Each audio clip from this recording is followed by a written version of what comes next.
गुड़िया का श्राप। रिया की गर्मी की छुट्टियां शुरू हो चुकी थीं और उसे अपनी दादी के पुराने गांव के घर में भेज दिया गया। वह घर गांव के बिल्कुल किनारे पर एक पुराने जंगल के पास खड़ा था। घर की दीवारें जर्जर हो चुकी थीं, लकड़ी की सीढ़ियां हर कदम पर चरमराती थीं और खिड़कियों पर जमी धूल गवाही दे रही थी कि यहाँ बरसों से कोई नहीं आया था। रिया ने घर के कोनों में रखी पुरानी चीजों को टटोलना शुरू किया, जर्जर तस्वीरें, पुराने खत और अजीब सी मूर्तियां। लेकिन उसे जो चीज सबसे ज्यादा अजीब लगी वह थी एक गुड़िया। वह गुड़िया एक शीशे के केस के अंदर रखी थी।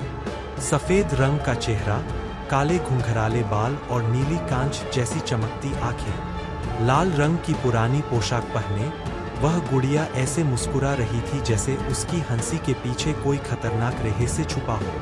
रिया ने उसे उठाने के लिए हाथ बढ़ाया ही था कि पीछे से उसकी दादी की कड़कती आवाज आई, उसे मत छूना।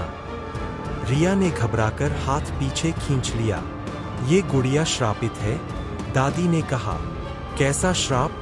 रिया ने पूछा। ये गुड़िया तुम्हारी परदादी मीरा की थी। मीरा इस घर में मरी थी, इसी गुड़िया के साथ। रिया ने उस रात गुड़िया के बारे में सोचते हुए रात गुजारी। लेकिन आधी रात के करीब उसे अजीब सी आवाज सुनाई दी, हल्की सी हंसी। रिया उठी और देखा कि गुड़िया उसके बिस्तर के पास बैठी थी। लेकिन मैंने तो इसे केस में बंद किया था, रिया ने बुदबुदाया। रिया ने घबराकर गुड़िया को उठाया और वापस केस में रख दिया। लेकिन अगली सुबह वह फिर उसके बिस्तर पर बैठी मिली। धीरे धीरे अजीब घटनाएं होने लगीं। रात में उसे सीढ़ियों पर किसी के चलने की आवाज आती। कभी कभी उसे लगा कि गुड़िया की आंखें उसकी तरफ देख रही है और उसकी मुस्कुराहट पहले से अधिक गहरी होती जा रही थी। एक रात रिया की नींद खुली। उसने देखा कि गुड़िया उसके सीने पर बैठी थी। उसकी नीली आंखें चमक रही थीं। रिया, गुड़िया ने धीरे से कहा। रिया चीख पड़ी और उसे फेंकने की कोशिश की, लेकिन गुड़िया ने उसे जोर से पकड़ लिया। तुम मेरी दोस्त बनोगी, हमेशा के लिए। रिया ने गुड़िया को उठाकर जंगल में फेंक दिया और वहां से दौड़कर वापस आ गई। लेकिन जब वह अपने कमरे में पहुंची तो गुड़िया उसके बिस्तर पर बैठी मिली। उसके लाल कपड़े मिट्टी से सने हुए थे। दादी ने इसे देखा तो कांप गई। अब बहुत देर हो चुकी है, दादी ने कहा। दादी, ये गुड़िया आखिर चाहती क्या है? दादी की आंखों में डर था। ये आत्मा चाहती है कि तुम उसकी जगह लो। उस रात रिया ने दरवाजा बंद करके सोने की कोशिश की, लेकिन आधी रात को उसकी आंख खुली।